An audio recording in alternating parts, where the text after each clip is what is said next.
પંચાયત જે છે તેમાં મતદાન સારું એવું થયું છે। આ ઉપરાંત અલગ અલગ સ્થાનિક સ્વરાજની અલગ અલગની જે બેઠકોમાં અત્યારે મતદાન થયું છે ત્યાં અનોખું મતદાન પણ જોવા મળ્યું। એ અનોખું મતદાનની રીતે જોવા મળ્યું કે એક દુલ્હન હતી, તેણે પણ લોકોને મતદાન કરવાની અપીલ કરી। તે લગ્નના જોડામાં જ અહીંયા મતદાન મથકે પહોંચી હતી અને પોતાના મતાધિકારનો ઉપયોગ કર્યો હતો।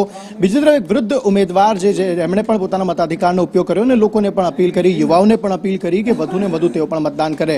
એક તરફ વરરાજા પણ પહોંચ્યા હતા મતાધિકારનો ઉપયોગ કરવા માટે। ઢોલ નગારા સાથે મતદાનના દ્રશ્યો પણ એક મતદાન મથક પર જોવા મળ્યા હતા કે જ્યાં લોકોને અપીલ કરવામાં આવી વધુ મતદાન કરવા માટે। તો દિવ્યાંગોએ પણ પોતાની ફરજ નિભાવી હતી, મતદાન મથકે પહોંચીને મતદાન કર્યું હતું। તો છોટાઉદેપુર, દ્વારકા, બોટાદ, ગાંધીનગર, ગઢડા, ઉના આ ઉપરાંત પણ અલગ અલગ જગ્યાએ આ પ્રકારે મતદાનના અનોખા રંગ જોવા મળ્યા। ઉનામાં જે પોલીસ કર્મચારીઓ હતા તે પણ એક મતદારને ઉઠાવીને મતદાન મથકે લાવ્યા હતા। તે ચાલી નહોતા શકતા, દિવ્યાંગ હતા અને તેના કારણે તેઓ અહીંયા તેમને મતદાન મથકે લાવ્યા હતા અને પોતાના મતાધિકારનો ઉપયોગ તેમણે કર્યો હતો।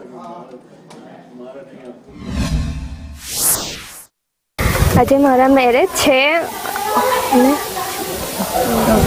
તો પણ મેં મતદાન કરવા આવી છે। અહીંયા આજુબાજુના તમામ ગામમાં પણ મતદાન કરવા વિનંતી। આજે મારી બેન ડોક્ટર પરિંદાના લગ્ન છે અને ગામમાં તાલુકા પંચાયત ચૂંટણીનું છે, તો તે ફરજ તે નિમિત્તે અમે આજે પહેલા મતદાન ત્યારબાદ કન્યાદાન એવા ભાવ સાથે આજે મતદાન કરવા આવ્યા છીએ અને હું બીજા લોકોને પણ અપીલ કરીશ કે આ રીતે આપણે મતદાન કરીએ।